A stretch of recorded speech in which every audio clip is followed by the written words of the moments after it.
Hi, I'm Suzanne, and I'm sort of a recorder player. This is my bass recorder. Just trying to figure out the camera right now.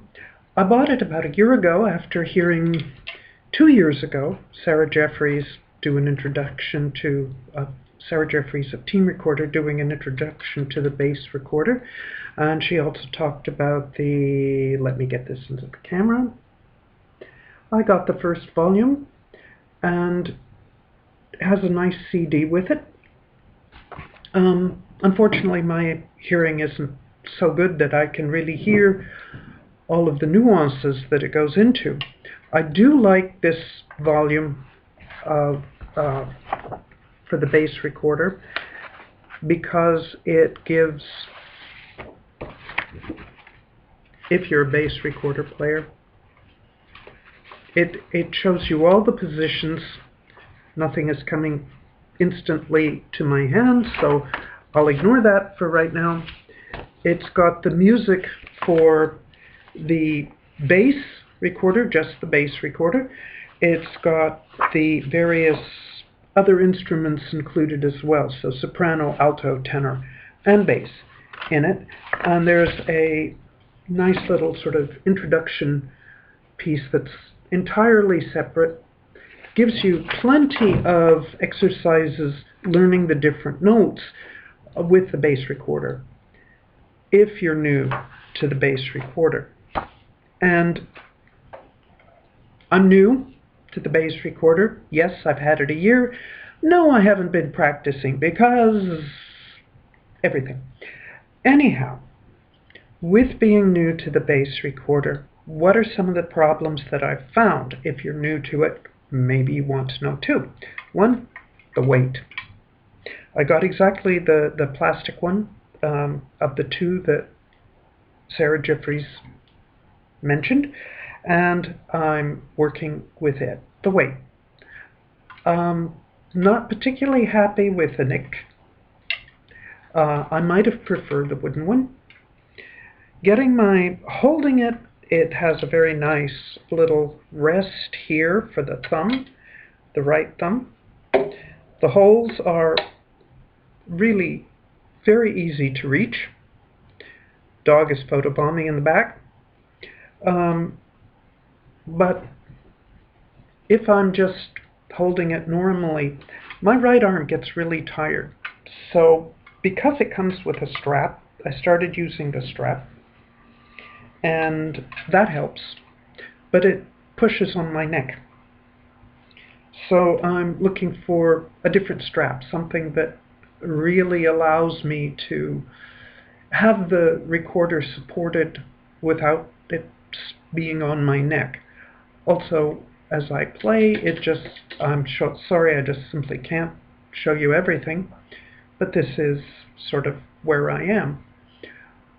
Still, right hand giving me problems, especially my ring finger is giving me problems. It doesn't seem to cover the hole well, consistently, so I'm not hitting the right notes because anyway, that's something I'm working on. I've been more diligent in the past month or so. I'm part of a medieval music group locally, and we do play recorders together, and I'm the only one with the bass recorder, the only one with tenor recorder as well, and one of two with a harp. That's right behind me, so you really can't see it. I'm not a musician, technically, at all. And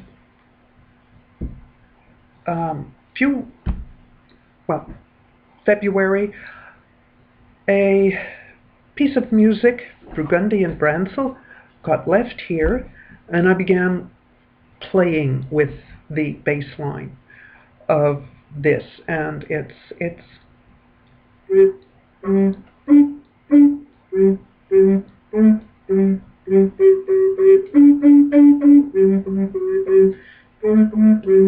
and you can hear that one note that I start with is not quite right. It should be there. So I've got breathing to work on, I've got all sorts of things, getting that note closed. These are things that I go through. And what I really wanted to talk today about isn't the Brugundian Bransle. It's the Pease Bransle by Arbo, and the version that I have is freely copyrightable within the Society for Creative Anachronism, which is the medieval group that I belong to. It's pretty much worldwide, but if you're new to it, never heard of it before, there it is. So, both of these pieces list a metronome speed, and it's 160 for both of them. That's on the quarter note. Forgetting what the quarter note is in British parlance. Anyway, the 160. So when I began with the Brugundian Bransle, I was starting my metronome at about 66 and got there. Eventually, it took me about 3 weeks to get up to the 160. And it's a toy. It's a tool. Not a toy, it's a tool. So the other day, I was playing the Pease Bransle and starting at 76. Metronome is still at 76. And within 3 playings, I managed to get the speed up to 108.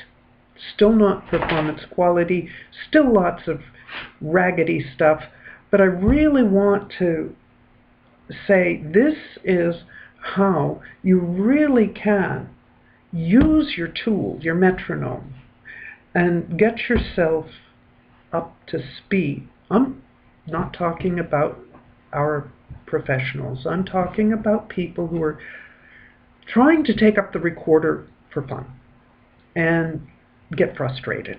We all do. And we put it down and we never go back to it. So put this on. That's 76. Volume is turned down. There.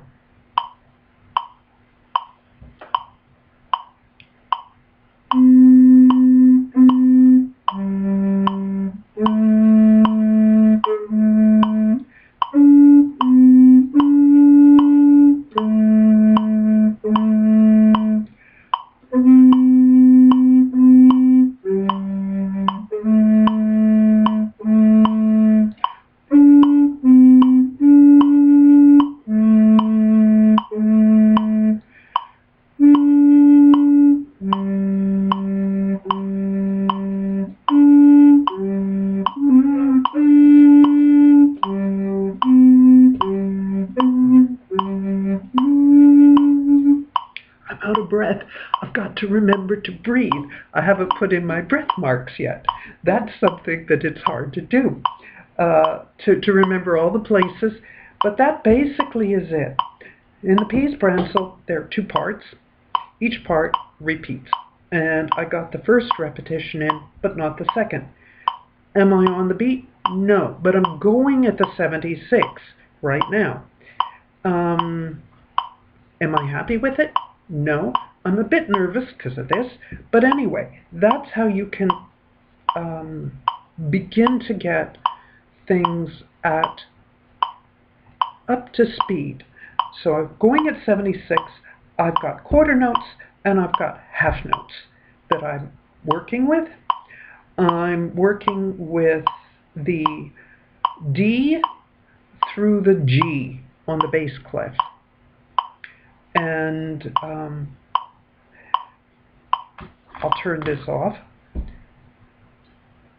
It's the G that's giving me the hard part right now. That's the note.